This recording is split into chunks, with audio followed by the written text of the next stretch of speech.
On the 5th of March 2024, 200 years ago, Lord William Amherst, the Governor-General of British India, issued a formal declaration of war on the Burmese Kingdom of Ava.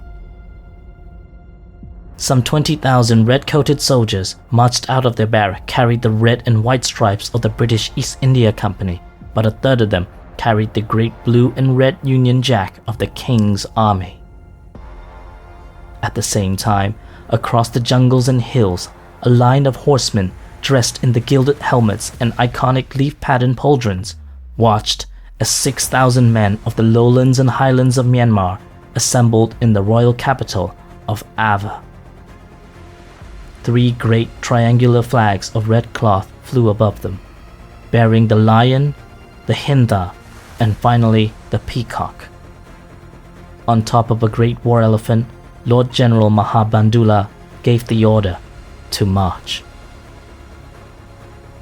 It is the 200th year anniversary of the First Anglo-Burmese War, a 2-year conflict between the British Indian armies of the Honourable East India Company and the forces of the Komban dynasty of Burma. It was fought in parts of what is now southern Myanmar, Bangladesh, and northeastern India.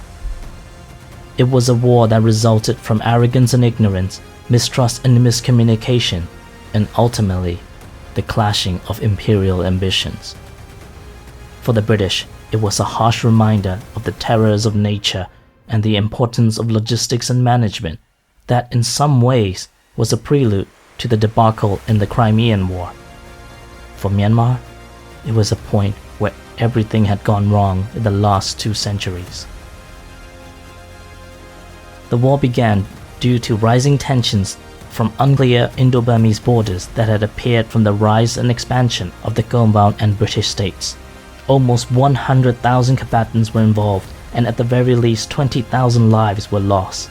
British India suffered some 10,000 deaths and a major economic recession, while Komban Burma lost a third of its territory and almost an entire generation of veteran soldiers.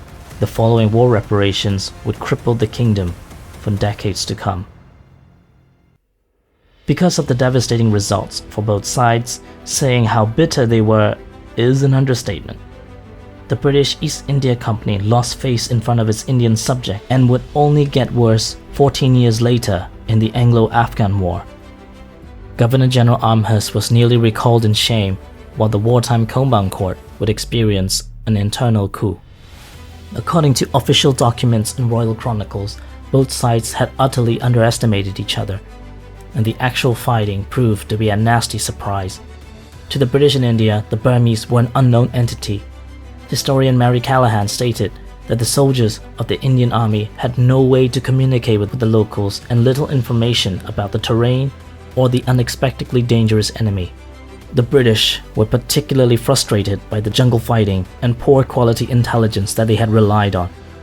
On the other hand, the Burmese, who thought they had faced superior European firepower before, could barely comprehend how advanced British naval technology had become, or the sheer size of the British Indian army that could be brought to bear.